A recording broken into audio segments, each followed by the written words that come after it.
رحلة انتهت بكارثة وأثارت الجدل في كل أنحاء العالم وظلمت أشخاص كتير وبقيت لغز محدش وصل لحل نهائي ليه لحد النهاردة. أنا كريم فراج وأهلا وسهلا بكم في سلسلة جديدة، ويلا بينا نفتح ملف النهاردة.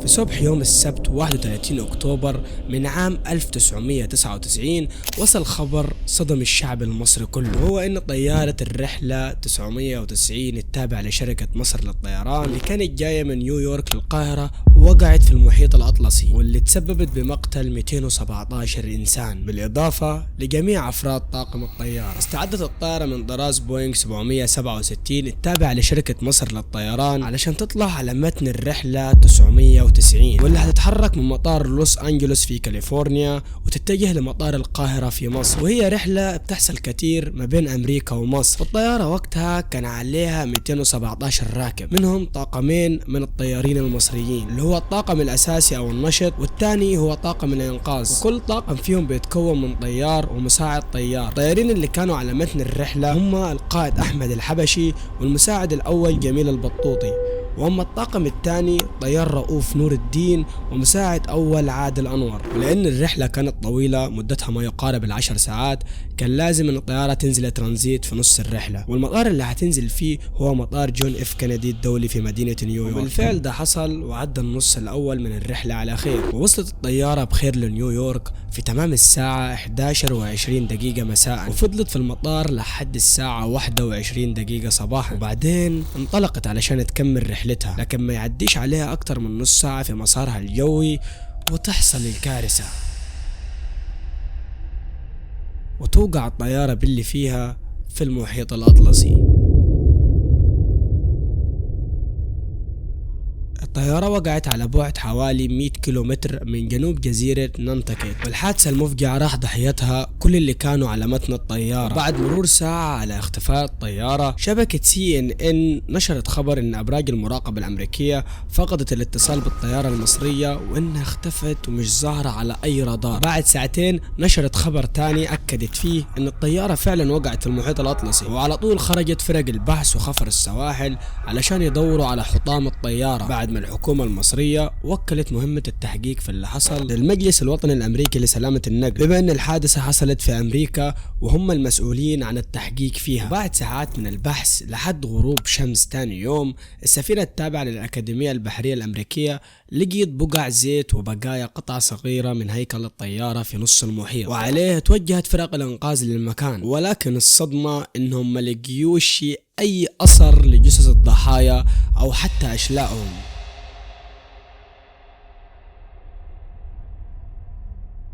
كل اللي لقوه كان شوية أنسجة بشرية مفتتة عايمة على وش المية، واستنتجوا من ده أن الطيارة انفجرت بالكامل بكل الركاب، وعلشان كده ما كانش قدامهم حل غير أنهم يلاقوا الصندوق الأسود. بعد بحث استمر أيام لقيوا الصندوق الأسود أخيرا، وبعدها بكام يوم وبالتحديد في يوم 24 نوفمبر وصلوا للتسجيل الصوتي لقمرة القيادة. ومن هنا عزيزي المشاهد هتبدأ الأحداث إنها تاخد مجرى تاني تماما. بسم الله الرحمن الرحيم. cabin crew take a position. Approaching 3000 up to flight level 230. Roger. مدموزيل مدام النبي بعد اذنك انا عايز ازازه ميه وكوبايه قهوه النبي. 2 لبن 2 لبن واحد سكر. كابتن حبش شرب حاجه؟ انا ممكن اجي اقعد ساعتين وبعدين انا نايم. انا يعني هتقوم يوم انت تريح خد رجلي دلوقتي انا هقوم اقعد جنبك على الكرسي، انا مش نايم. خد راحتك في النوم، ولما تصحى وقت ما تصحى تعالى. قطع الله قطع الله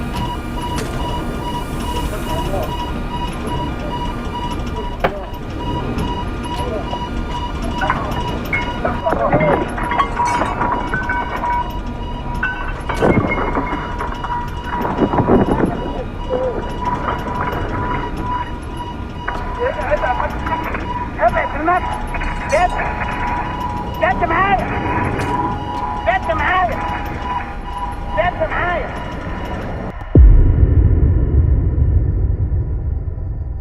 بعد إعلان خبر الطيارة على طول ظهرت تكهنات إن سبب الحادث هو عطل فني في الطيارة، والتهم كلها توجهت ناحية شركة بوينغ الشركة المصنعة. ولكن بعد فحص الصندوق الأسود خرجت تقارير من مجلس سلامة النقل الوطني الأمريكي ومكتب الاتحاد الفيدرالي FBI وخفر السواحل وشركة بوينغ نفسها إن الحادث كان عملية انتحار متعمدة من مساعد الطيار الأول جميل البطوطي. لقوا إن الساعة 1:48 صباحا و3 ثواني بالضبط طيار أحمد الحبشي واللي كان مسؤول عن قيادة الطيارة استأذن من جميل البطوطي إنه يروح الحمام. الطيارة ساعتها كانت على وضع الطيران الآلي أو الأوتو بايلوت، ولكن بعد 32 ثانية بس حصل صوت تشويش وتخبيط غريبة. ظهر صوت جميل البطوطي وهو يردد توكلت على الله توكلت على الله. وهنا كان أحمد الحبشي رجع لقمرة القيادة مفزوع، وظهر صوته في التسجيل وهو بيقول فيه ايه، وجميل البطوطي ما كانش بيرد، وبعدها الصوت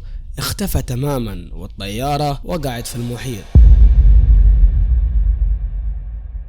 وبالرغم ان التسجيل الصوتي مش دليل واضح وصريح انها عملية انتحارية متعمدة، الا ان المحققين اعتبروا جملة توكلت على الله اللي كان بيرددها البطوطي كانت دليل على نواياه الانتحارية. بس بمجرد ما التقرير ده وصل مصر والخبر انتشر في وسائل الاعلام والصحف الدنيا اتقلبت. انضم جميل البطوطي لشركة مصر للطيران، وقبلها كان طيار في السلاح الجوي المصري، واتدرب على ايده طيارين كتير سواء في القوات الجوية المصرية او في مصر للطيران، وقضى حوالي 26 سنة من عمره في خدمة الطيران بمعدل 14,400 ساعة، منهم 6,300 ساعة على طيارة بوينغ من طراز 767. يعني اكتر من تلت حياته حرفيا راحوا على طيارات من نفس اصدار الطيارة دي. يعني من الاكيد والمؤكد انه كان عنده خبرة كافية في التعامل مع الطيارة. البطوطي كان عنده 5 أولاد، منهم بنت مريضة بتتعالج على نفقة التأمين الخاص لشركة مصر للطيران، وده خلى الناس تتوقع انه عمل كده علشان فلوس التأمين على حياته تروح لأهله فيقدروا يسدوا تكاليف العلاج العالية. لكن شهادات الناس اللي كانوا يعرفوا جميل البطوطي اجمعوا على انه كان ميسور الحال وعيلته مرتاحة ومتدين ومستحيل انه يفكر في الانتحار لأي سبب من الأسباب. ده غير ان اهله اكدوا انه كان معاه في الرحلة دي اشاعات وتحاليل بتاعت بنته علشان يعرضها على دكاترة في امريكا، فاكيد دي مش صفات ولا تصرفات واحد كان ناوي ينتحر. لكن مع ذلك كل الأدلة دي ما حدش يهتم بيها لحد ما طلع وليد ابن أخت البطوطي طلع بتصريحات قلبت الرأي العام.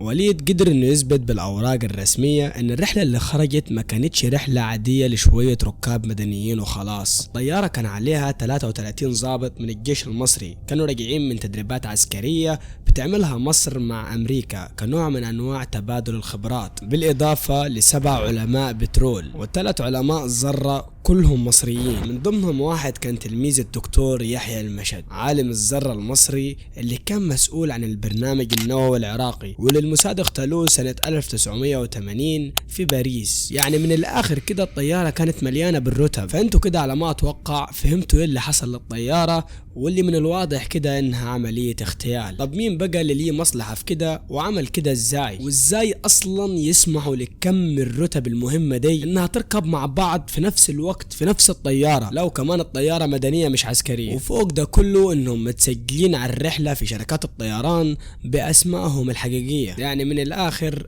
فريسة سهلة جدا لأي حد عايز يغدر.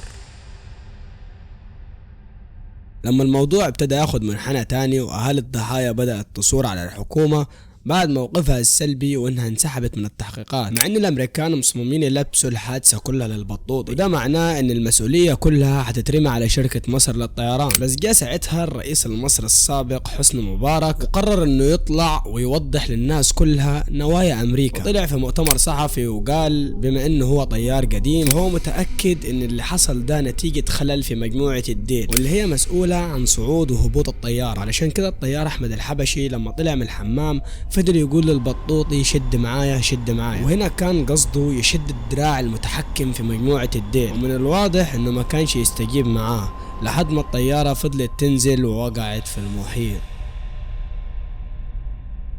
واكيد ولو نفترض ان البطوطي كان متعمد ما كانش الحبشة حيسيبه ويضحي بحياته بسهولة كده، كان ممكن يبعده او يتصرف باي طريقة ويتحكم هو في الطيارة. مش منطقي انه حد منهم حاول يمنع البطوطي وينقذ نفسه هو وبقية اللي في الطيارة. كمل كلامه وقال ان في واحد من رابطة الطيارين الاوروبيين بلغ واحد من الطيارين في شركة مصر للطيران ان ولا امريكا ولا شركة بوينغ هيرضوا يعترفوا ان اللي حصل ده نتيجة عملية تخريبية. وطبعا من رابع المستحيلات انهم يقولوا العيب كان في الطيارة ويضحوا بسمعة شركة كبيرة زي بوينغ، وطبيعي انهم يحاولوا بكل الطرق انهم يلبسوها لنا. واكد بعدها ان اثناء مقابلته مع النائب الرئيسي الامريكي، النائب قال انه عايز الناس تقتنع ان البطوطي هو السبب علشان يقفلوا التحقيقات خلاص، يعني ما نعملش ضجة اكتر من اللازم. لكن مبارك قال انه اعترض ساعتها وقال احنا مش هنتحمل مسؤولية الواقعة ولا مسؤولية تعويض الاهالي. وبعد المؤتمر بعت لهم مدير المخابرات وقتها عمر سليمان علشان يتعامل معهم، وقدر ساعتها عمر سليمان انه يضم خبراء مصريين لفريق التحقيقات، واللي بسببهم قدرنا نعرف خبايا كتير في الحادثة ما كناش نعرف عنها حاجة.